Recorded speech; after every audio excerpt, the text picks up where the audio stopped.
Bonjour tout le monde, aujourd'hui je fais une vidéo face caméra pour t'expliquer certains mots et certains termes que tu pourras rencontrer en aquarophilie. On va commencer par la base. Qu'est-ce que l'aquarophilie? L'aquarophilie, c'est l'élevage de poissons en aquarium, et les personnes pratiquant l'aquarophilie, on appelle ça les aquarophiles. Ensuite, qu'est-ce qu'un aquarium communautaire? C'est un aquarium avec plusieurs espèces de poissons pouvant s'associer les uns avec les autres en fonction des caractéristiques de l'aquarium. Donc par exemple la température de l'eau, le pH, on verra après qu'est-ce que le pH, et par rapport au caractère des poissons et à leur taille. L'opposé de l'aquarium communautaire, c'est l'aquarium spécifique. Lui, il peut posséder qu'une seule et même espèce de poisson, par exemple le combattant. J'en parle dans ma dernière vidéo. Ensuite, un aquarium low-tech, donc peu de technologie. C'est un aquarium qui va posséder peu ou pas du tout de matériel, comme pas de chauffage, pas de filtre. Surtout, c'est un aquarium qui est pas cher, donc réputé pour ça en fait. T'as sûrement déjà entendu le mot aquascaping en aquarophilie. C'est la création d'un paysage aquatique avec ou sans poissons, c'est pas obligé, parce que les personnes qui pratiquent l'aquascaping vont surtout s'attarder sur les petits détails, comment positionner telle ou telle roche, telle ou telle plante, et c'est ça qui fait l'art de l'aquascaping au final.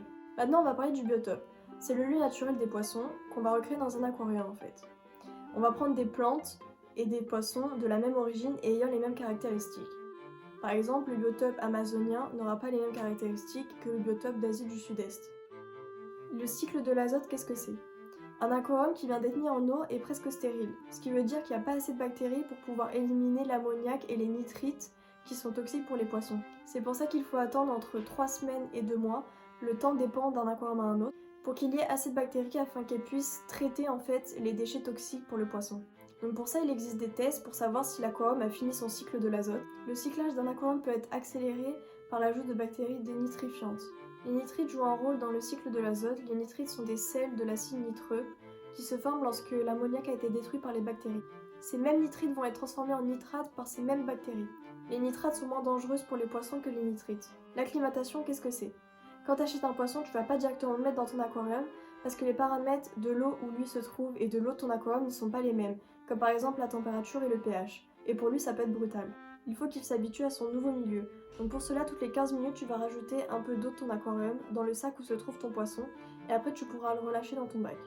L'eau osmosée, qu'est-ce que c'est? Donc l'eau osmosée, en fait, c'est une eau qui a été débarrassée de tous les nocifs, donc les pesticides, le calcaire, les métaux lourds, le nitrate. Elle est pure à 99% et elle est considérée comme la meilleure eau pour les aquariums. Mais comment avoir une eau osmosée? Eh ben on va s'aider d'un osmoseur. Un osmoseur, c'est un appareil avec plusieurs filtres et lorsque l'eau va passer dedans, elle va être filtrée et ressortir pure. Le pH, potentiel hydrogène. Qu'est-ce que c'est? C'est un indicateur d'acidité sur une échelle de 0 à 14. De 0 à 7, pH acide, 7, pH neutre, 7 à 14, pH basique. On s'en sert en aquarophilie car il y a des poissons qui peuvent vivre que dans des pH acides ou que dans des pH basiques. Donc il faut bien faire attention à ce paramètre, il est aussi important que la température. Pour mesurer la valeur du pH, tu peux te servir d'un pH mètre, c'est un appareil électronique assez précis, ou d'un papier indicateur de pH qui change de couleur en fonction de l'acidité. Si t'as un aquarium, je te conseille d'avoir un thermostat. Un thermostat, c'est un appareil qui sert à maintenir à température constante l'eau de ton aquarium, donc tu peux le relier au chauffage de ton aquarium. Le substrat. Le substrat, c'est ce que tu vas mettre au fond de ton aquarium, ça va servir de sol pour que les plantes puissent s'enraciner. Souvent en aquarophilie, on met du sable et en jardinage, du terreau. Quand ça fera plusieurs semaines que ton bac sera planté, les plantes auront grandi. Du coup, tu pourras les couper et les replanter dans ton bac. C'est ce qu'on appelle des boutures. La nourriture en paillettes. C'est de la nourriture solide pour poissons qui ressemble à des paillettes, d'où son nom. Les artémias et les daphnies, ce sont des petits crustacés qu'on utilise pour nourrir les poissons ou les alevins. Et les alevins, ce sont des jeunes poissons, en gros des bébés poissons. Un poisson ovipare, c'est un poisson qui pond des œufs. Un poisson vivipare, c'est un poisson qui met au monde des alevins et qui ne pond pas d'œufs.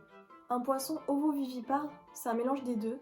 Donc c'est un poisson qui porte des œufs à l'intérieur de son ventre et les œufs vont éclore dans le ventre directement. Donc les alevins vont sortir après. Donc bah voilà, cette vidéo vocabulaire en aquarophilie est terminée. J'espère que ça t'a plu, que ça t'a appris quelques termes, quelques mots. Si t'as des questions, tu m'écris en commentaire. Tu peux mettre un like, tu peux partager, tu peux t'abonner, fais ce que tu veux, c'est gratuit. Et moi je te dis à bientôt.